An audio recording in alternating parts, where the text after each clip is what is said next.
Hello മക്കളെ, അപ്പോൾ +1 വന്ന നിങ്ങളെല്ലാവരും ഒരുപാട് പ്രതീക്ഷകളുമായിട്ട് നമുക്ക് ഇഷ്ടപ്പെട്ട വിഷയമൊക്കെ നിങ്ങൾ തിരഞ്ഞെടുത്തിട്ടുണ്ടാവും. അപ്പോൾ ടീച്ചർ ഇന്ന് പറയാൻ പോകുന്നത് നമ്മളുടെ മലയാളത്തെക്കുറിച്ചാണ്. നിങ്ങൾക്ക് എല്ലാവർക്കും അറിയാലോ, നമ്മുടെ ടെക്സ്റ്റ് ബുക്ക് മാറിയിട്ടുണ്ട്. അപ്പോൾ ടെൻഷനൊക്കെ ഉണ്ടോ നിങ്ങൾക്ക്? ടെൻഷൻ്റെ ഒന്നും ആവശ്യമില്ല. നമ്മൾ ഇത്രയും കാലം എങ്ങനെയാണോ മലയാളം പഠിച്ചിട്ടുള്ളത്, മറ്റുള്ള വിഷയങ്ങളൊക്കെ പഠിച്ചിട്ടുള്ളത്, അതേപോലെ തന്നെ നമ്മൾ മാറിയ ടെക്സ്റ്റ് ബുക്കിനെയും എന്ത് ചെയ്യണം, വളരെ സന്തോഷത്തോടു കൂടെ തന്നെ സ്വീകരിക്കണം. കുറേ അധികം കാര്യങ്ങളൊക്കെ ഈ വർഷത്തെ ടെക്സ്റ്റ് ബുക്കിൽ നമുക്ക് പഠിക്കാനുണ്ട്. വളരെ രസകരമായ രീതിയിൽ കഥകളായും കവിതകളായും ഒരുപാട് വൈവിധ്യമുള്ള പല പല ആശയങ്ങൾ എന്ത് ചെയ്യാനുണ്ട്, മൂല്യങ്ങളുള്ള, നിങ്ങളെ കുറച്ചുകൂടി നല്ലൊരു മനുഷ്യനാക്കി മാറ്റാൻ പറ്റുന്ന തരത്തിലുള്ള ഒരുപാട് മികച്ച പാഠഭാഗങ്ങൾ എന്ത് ചെയ്തിട്ടുണ്ട്, ഈ ഒരു വർഷം നമുക്ക് പഠിക്കേണ്ടതായിട്ടുണ്ട്. അപ്പോൾ എന്തൊക്കെയാണ് ഈ ഒരു വർഷം നമുക്ക് പഠിക്കാനുള്ളത്? അതിൽ ആദ്യത്തെ യൂണിറ്റ് എന്താണ്? ഇനി നമ്മളുടെ ഈ ക്വസ്റ്റ്യൻ പാറ്റേൺ മാറുന്നുണ്ടോ? ഇങ്ങനെ ഒരുപാട് സംശയം നിങ്ങൾക്ക് ഉണ്ടാവില്ലേ ടെക്സ്റ്റ് ബുക്ക് മാറുന്ന സമയത്ത്? അപ്പോൾ അതിനൊക്കെയുള്ള ഉത്തരമായിട്ടാണ് ടീച്ചർ വന്നിട്ടുള്ളത്. അപ്പോൾ എല്ലാവരും മലയാളമാണോ എടുത്തിട്ടുള്ളത്? അപ്പോൾ മലയാളം എന്തിനെടുക്കണം, അല്ലെങ്കിൽ വേറെ ഏതെങ്കിലും വിഷയമാണോ എടുക്കേണ്ടത്, അങ്ങനെയുള്ള സംശയം നിങ്ങൾ പലർക്കും ഉണ്ടാവും അല്ലേ? അപ്പോൾ ഏത് വിഷയമാണ് നിങ്ങൾ തിരഞ്ഞെടുക്കുന്നതെങ്കിലും അതിൽ ആത്യന്തികമായിട്ട് നമ്മൾ ശ്രദ്ധിക്കേണ്ട കാര്യം എന്താണ്? നമ്മൾക്ക് ഏറ്റവും നന്നായിട്ട് എഴുതാൻ പറ്റുന്ന, നമുക്ക് ചിന്തിക്കാൻ പറ്റുന്ന, നമുക്ക് ഏറ്റവും കോൺഫിഡൻ്റ് ഉള്ള വിഷയമായിരിക്കണം എന്ത് ചെയ്യേണ്ടത്, നമ്മൾ എടുക്കേണ്ടത്. അപ്പോൾ ടീച്ചറുടെ വിഷയം മലയാളം ആയതുകൊണ്ട് ടീച്ചർ പറയുകയാണ്. അപ്പോൾ മലയാളമാണ് നമ്മൾ എടുക്കുന്നതെങ്കിൽ ഭാവിയിൽ നമുക്ക് എന്താണ്, ഇപ്പോൾ PSC പോലെയുള്ള പരീക്ഷകൾക്കാണെങ്കിലും അല്ലെ, അങ്ങനെ ഒരുപാട് തരത്തിലുള്ള പരീക്ഷകൾക്കൊക്കെ എന്താണ്, നമുക്ക് മലയാളം എടുത്തു കഴിഞ്ഞാൽ ഒരുപാട് ഉപകാരങ്ങളുണ്ട്. ഇപ്പോൾ നമ്മളുടെ സിവിൽ സർവീസ് എക്സാമുകളിലാണെങ്കിൽ പോലും. അപ്പോൾ ഭാവിയിൽ നമ്മൾ എടുക്കുന്ന കോഴ്സുകൾ, അധ്യാപനം പോലെ, ജേർണലിസം പോലെ, അങ്ങനെ ഒരുപാട് തരത്തിലുള്ള പുതിയ പുതിയ കോഴ്സുകളുണ്ട് അല്ലേ? അവിടെയൊക്കെ നമ്മളുടെ ഭാഷയ്ക്ക് എന്താണ്, ഒരുപാട് പ്രാധാന്യമുണ്ട്. അപ്പോൾ മലയാളം പഠിക്കുക എന്നുള്ളത് നമ്മൾ വെറുതെ പഠിച്ചു പോകുക എന്നുള്ളത് മാത്രമല്ല, ഒരു ഭാഷയെ, ഒരു സംസ്കാരത്തെ ഒക്കെയാണ്, മറ്റൊരു മനുഷ്യരെ കൂടെയാണ് എന്ത് ചെയ്യുന്നത്, നമ്മൾ ഭാഷ പഠിക്കുമ്പോൾ നമ്മൾ തിരിച്ചറിയുന്നത്. നിങ്ങൾക്ക് ഇഷ്ടമുള്ള വിഷയം എന്ത് ചെയ്യുക, നിങ്ങൾ തിരഞ്ഞെടുക്കുക. ഏറ്റവും ആത്മവിശ്വാസത്തോടു കൂടെ നിങ്ങൾ പഠിക്കുക. അപ്പോൾ മലയാളത്തിൽ ഈ ഒരു വർഷം നമുക്ക് പഠിക്കാൻ എന്തൊക്കെയാണ് ഉള്ളത് എന്നുള്ളത് ടീച്ചർ ഒന്ന് പറഞ്ഞുതരാം. നമുക്ക് മൊത്തത്തിൽ 4 യൂണിറ്റുകളിലായിട്ടാണ് നമ്മുടെ പാഠഭാഗങ്ങൾ വരുന്നത്.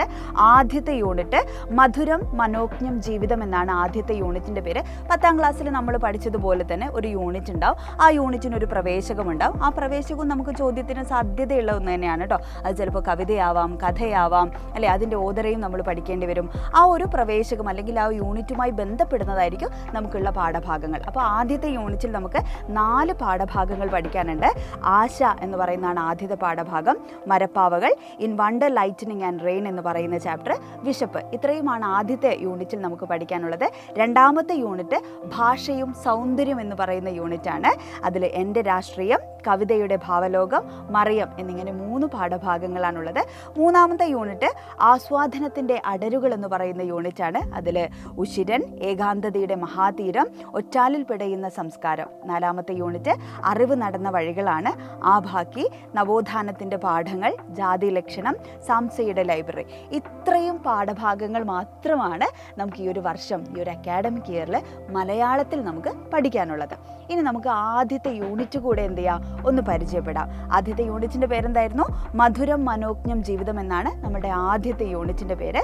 ഒരു കുഞ്ഞു കവിതയാണ്. നമ്മുടെ രവീന്ദ്രനാഥ് ടാഗോർ നമ്മൾ 10ാം ക്ലാസ്സിലൊക്കെ നമ്മൾ പഠിച്ചിട്ടുണ്ട്, 9ാം ക്ലാസ്സിലൊക്കെ നമ്മൾ അദ്ദേഹത്തെക്കുറിച്ച് പഠിച്ചിട്ടുണ്ട് അല്ലേ? അപ്പോൾ അദ്ദേഹത്തിൻ്റെ ഗീതാഞ്ജലി എന്ന് പറയുന്ന വളരെ പ്രസിദ്ധമായിട്ടുള്ള കൃതിയിലെ ഒരു ഭാഗമാണ്, കുറച്ച് വരികളാണ് നമുക്ക് പഠിക്കാനുള്ളത്. ഈ വരികൾ മലയാളത്തിലേക്ക് വിവർത്തനം ചെയ്തിട്ടുള്ളത് മലയാളത്തിലെ പ്രസിദ്ധനായ എഴുത്തുകാരനായിട്ടുള്ള G. ശങ്കരക്കുറുപ്പാണ്. ആ വരികൾ ഇങ്ങനെയാണ്, ടീച്ചർ അതൊന്ന് വായിക്കാം. പൂർണ്ണമായില്ലെങ്കിലും ഈ ജീവിതത്തിൽ എൻ്റെയാ പൂജയെല്ലാം വ്യർത്ഥമായില്ലെന്നറിവു ഞാൻ പൂവിരിയും മുൻപ് തന്നെ പൂഴിയിൽ വീണാകിലും പുഴകൾ മരുവിൽ പുക്കൊഴുക്കു വറ്റി മാഞ്ഞാലും അവ മുഴുവൻ നഷ്ടമായില്ലെന്നറിവു ഞാൻ. ജീവിതത്തിൽ പിന്നിലിട്ടു പോകുന്നതൊന്നൊന്നുമേ വിഫലമാവുകയില്ലെന്നറിവു ഞാൻ. ഇത്രയുമാണ് നമ്മളുടെ പ്രവേശകമായിട്ട് തന്നിട്ടുള്ളത്. വളരെ ലളിതമായിട്ട് ഇതിൻ്റെ ആശയം നോക്കിക്കഴിഞ്ഞാൽ പുതിയ കാലഘട്ടത്തിൽ നമ്മൾ കാണാറുണ്ട് ഒരുപാട് കുട്ടികൾ ചെറിയ ചെറിയ പ്രശ്നങ്ങളുടെ പേരിൽ ആത്മഹത്യ ചെയ്യുന്ന ആളുകൾ, ചെറിയ ചെറിയ പ്രശ്നങ്ങളുടെ പേരിൽ വലിയ ഡിപ്രഷനിലേക്കൊക്കെ വീണു പോകുന്ന പുതിയ തലമുറയിലുള്ള ഒരുപാട് കുഞ്ഞുങ്ങളെ നമ്മൾ കാണാറുണ്ട് അല്ലേ? ചെറിയ തോൽവികൾ പോലും എന്താണ്, നേരിടാൻ പറ്റാത്ത കുട്ടികളാണ്. അപ്പോൾ അങ്ങനെയുള്ള ആളുകൾക്കൊക്കെ നമ്മൾക്ക് എല്ലാവർക്കും വളരെയധികം മോട്ടിവേഷൻ നൽകുന്ന, നമ്മുടെ ജീവിതത്തെ ഏത് രീതിയിൽ കാണണം എന്നൊരു ആശയമാണ് എന്ത് ചെയ്യുന്നത്, ഈ ഒരു കവിത നമുക്ക് നൽകുന്നത്. പൂർണ്ണമായിട്ടില്ലെങ്കിലും നമ്മുടെ ജീവിതത്തിലൂടെ നമുക്ക് ലഭിക്കുന്നതൊക്കെ എന്താണ്, നമുക്ക് ഒരുപാട് പാഠങ്ങൾ, അതൊന്നും വ്യർത്ഥമാവുന്നില്ല, വെറുതെ ആവുന്നില്ല, നമ്മൾ അതിലൊന്നും നിരാശപ്പെടേണ്ടതില്ല എന്നൊരാശയമാണ് ആദ്യത്തെ വരിയിൽ തന്നെ നമ്മൾ പഠിക്കുന്നത്. നോക്കൂ, അടുത്ത വരി നോക്കൂ. ഒരുപാട് ഉദാഹരണങ്ങളിലൂടെ ആ ജീവിത സത്യങ്ങളെ വിളിച്ചോതുകയാണ് കവി ചെയ്യുന്നത് കേട്ടോ. പൂ വിരിയും മുൻപ് തന്നെ പൂഴിയിൽ വീണാകിലും. അപ്പം മനോഹരമായിട്ടുള്ള പൂക്കൾ, അതിന് ഒരുപാട് ദിവസത്തെ ആയുസ്സൊന്നും പൂക്കൾക്ക് ഉണ്ടാവില്ല അല്ലേ. 1-2 ദിവസം മാത്രമാണ് ഏത് പൂക്കളും എന്ത് ചെയ്യുന്നത്, ഭംഗിയിൽ വിരിഞ്ഞു നിൽക്കുന്നത്. ആ പൂക്കളൊക്കെ കുറച്ച് ദിവസം കഴിയുമ്പോൾ എന്ത് ചെയ്യൂടാ, അത് വാടി കൊഴിഞ്ഞു പോകും. അപ്പോൾ കവി പറയാണ്, എത്ര മനോഹരമായ പൂവാണെങ്കിൽ ഒരു ദിവസം കൊഴിഞ്ഞു പോകും.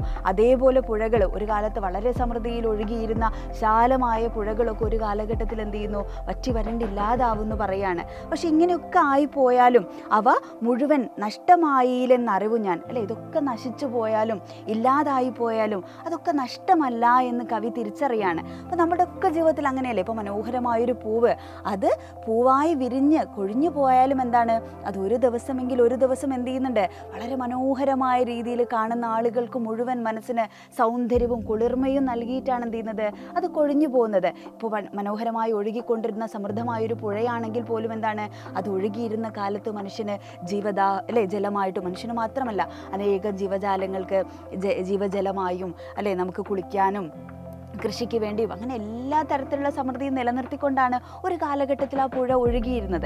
അപ്പോൾ നമുക്ക് ജീവിതത്തിൽ ഇതുപോലെ ഒരുപാട് തരത്തിലുള്ള കാര്യങ്ങൾ, ഇപ്പോൾ നമുക്ക് എന്താണ് ജീവിതത്തിൽ ഒരുപാട് നല്ല നിമിഷങ്ങൾ നമ്മുടെ ലൈഫിൽ ഉണ്ടായിട്ടുണ്ടാവാം, മോശം കാര്യങ്ങൾ ഉണ്ടായിട്ടുണ്ടാവാം.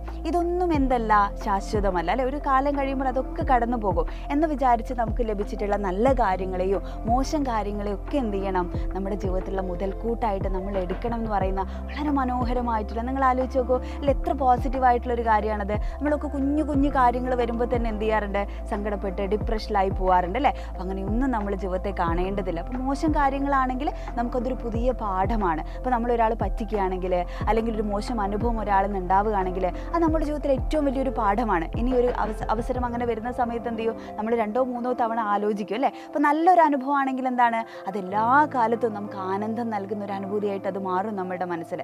അപ്പോൾ നമ്മുടെ ജീവിതത്തിൽ സംഭവിക്കുന്നതൊക്കെ എന്താണ്, അതെല്ലാം ഓരോ പാഠങ്ങളാണ് എന്ന് കവി പറയുകയാണ് അല്ലേ. നോക്കൂ, അവസാനത്തെ വരി ഇങ്ങനെയാണ്, ജീവിതത്തിൽ പിന്നിലിട്ട് പോന്നതൊന്നൊന്നുമേ വിഫലമാവുകയില്ലെന്നറിവ് ഞാൻ. നമ്മുടെ ജീവിതത്തിൽ കടന്നു പോകുന്നതൊന്നും എന്തല്ലടാ, വിഫലമല്ല, വെറുതെ അല്ല അല്ലെ. ഒന്നും എന്തല്ല, വെറുതെ അല്ല എന്നുള്ള ആ വലിയ ജീവിത യാഥാർത്ഥ്യത്തെ, സത്യത്തെയാണ് എന്ത് ചെയ്യുന്നത്, ഈ വരികളിലൂടെ കവി പറയാൻ ശ്രമിക്കുന്നത്. ഇപ്പം നമ്മൾ പ്രകൃതിയിലേക്ക് നോക്കുകയാണെങ്കിൽ പോലും എന്താണ്, ശക്തമായിട്ടുള്ളൊരു മഴയാണെങ്കിലും വേനലാണെങ്കിലും അല്ലെ, ഓരോ കാലമാണെങ്കിലും ഓരോ അനുഭവങ്ങളാണെങ്കിലും ഒക്കെ എന്താണ്, എന്തെങ്കിലുമൊക്കെ ബാക്കി വെക്കുന്നുണ്ട് അല്ലേ. അപ്പം നമ്മുടെ ജീവിതത്തിൽ സംഭവിക്കുന്ന എല്ലാ കാര്യങ്ങളും എന്താണ്, നമുക്ക് പിന്നീട് പഠിക്കാനുള്ള, തിരിച്ചറിയാനുള്ള പാഠങ്ങളായിട്ടാണ് അവസാനിക്കുന്നത് എന്നുള്ള മനോഹരമായിട്ടുള്ള ആശയമാണ് ഒരു കുഞ്ഞു പ്രവേശകത്തിലൂടെ എന്ത് ചെയ്യുന്നത്, കവി നമ്മളോട് പറയുന്നത്. ഇതുപോലെ ലളിതമായി നമുക്ക് എല്ലാ പാഠഭാഗങ്ങളും എന്ത് ചെയ്യണം, പഠിക്കേണ്ടതുണ്ട്. ടെക്സ്റ്റ് മാറിയത് കൊണ്ടൊന്നും നിങ്ങൾ ടെൻഷൻ അടിക്കേണ്ട ആവശ്യമില്ല. ഇതേപോലെ എല്ലാ പാഠഭാഗങ്ങളും നമ്മൾ ഒന്നിച്ച് പഠിക്കും. ടീച്ചർ കൂടെയുണ്ട്. അപ്പോൾ എല്ലാവരും റെഡിയല്ലേ? അപ്പോൾ മാക്സിമം എന്ത് ചെയ്യണം, ഈ ഒരു വീഡിയോ നിങ്ങളുടെ ഫ്രണ്ട്സിനൊക്കെ ഷെയർ ചെയ്ത് കൊടുക്കണം. നിങ്ങളുടെ അഭിപ്രായങ്ങൾ നിങ്ങൾ കമൻറ്റ് ചെയ്യണം. ഇപ്പോൾ +1 +2 ഒക്കെ എത്തുന്ന സമയത്ത് ഭാഷ എത്രത്തോളം നമ്മൾ പഠിക്കണം എന്നൊക്കെയുള്ള വലിയൊരു ചോദ്യമുണ്ട് നമ്മളുടെ ഉള്ളിൽ അല്ലേ. അപ്പോൾ അതിനുള്ള ഉത്തരം കൂടെയാണ് ഈ ഒരു വീഡിയോ എന്ന് പറയുന്നത്. അപ്പോൾ നിങ്ങൾക്ക് എത്രത്തോളം അത് ആവശ്യമുണ്ട് എന്നുള്ളത് ടീച്ചർ ഈ കമൻറ്റ് നോക്കിയാലാണ് മനസ്സിലാവുക. പിന്നെയുള്ള വീഡിയോ ഒക്കെ അതനുസരിച്ചായിരിക്കും ഉണ്ടാവുക. അപ്പോൾ നിങ്ങൾക്ക് എത്രത്തോളം ആവശ്യമുണ്ട്, നിങ്ങൾക്ക് ആവശ്യമുണ്ടോ, നിങ്ങൾ ആരൊക്കെ മലയാളം സെക്കൻഡ് എടുത്തിട്ടുണ്ട് എന്നൊക്കെയുള്ളത് എന്ത് ചെയ്യണം, നിങ്ങൾ കമൻറ്റ് ചെയ്യണം.